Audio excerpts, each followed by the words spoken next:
quand même l'ennemi reconnaît la grandeur de la femme algérienne. Albert Fabre, journaliste français ayant couvert la guerre d'Algérie. Je n'ai jamais vu un peuple porté par ces femmes comme l'ont été les Algériens. Elle était dans les rues, dans les montagnes, dans les prisons, dans le silence des foyers. Leur révolte était partout, visible à l'œil nu, mais on ne la reconnaissait qu'en regardant avec le cœur.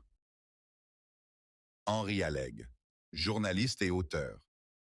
J'ai entendu les cris des femmes sous la torture, et je n'aurais jamais cru qu'elles ressortiraient des cellules avec autant de fierté. Mais elles revenaient plus fortes encore. Elles parlaient avec leur regard, choisissaient le silence comme défi. Aucun empire ne peut briser un cœur nourri par l'amour de la liberté. Jean-Paul Sartre, philosophe français. En Algérie, j'ai vu des femmes dépasser les limites du concevable. Elles avançaient en première ligne, cachaient des armes dans le silence, résistaient non seulement à l'occupation de leur terre, mais aussi à celle de leur mémoire. La femme algérienne n'était pas un soutien discret, elle était le souffle même de la révolution. Simone de Beauvoir, écrivaine et militante française. Je n'aurais jamais cru que la dignité pouvait porter un simple foulard, ni que le courage puisse parler à travers des yeux mouillés. Je l'ai vu pourtant, dans les femmes algériennes.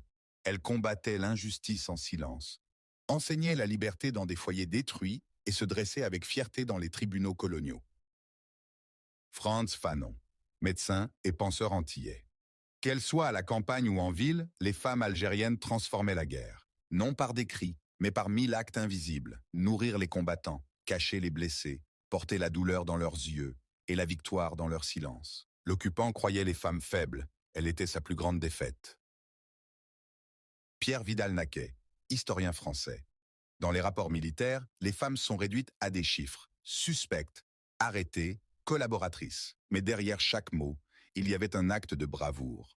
Elles portaient leur enfant sur le dos et gravissaient les montagnes pour livrer du pain ou des messages.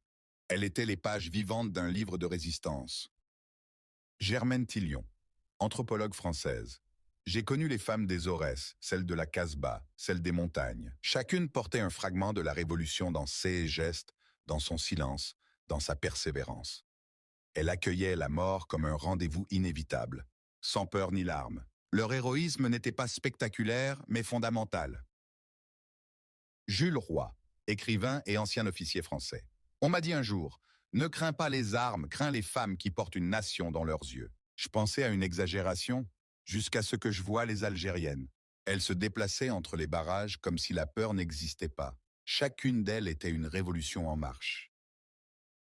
Claude Lanzmann, réalisateur.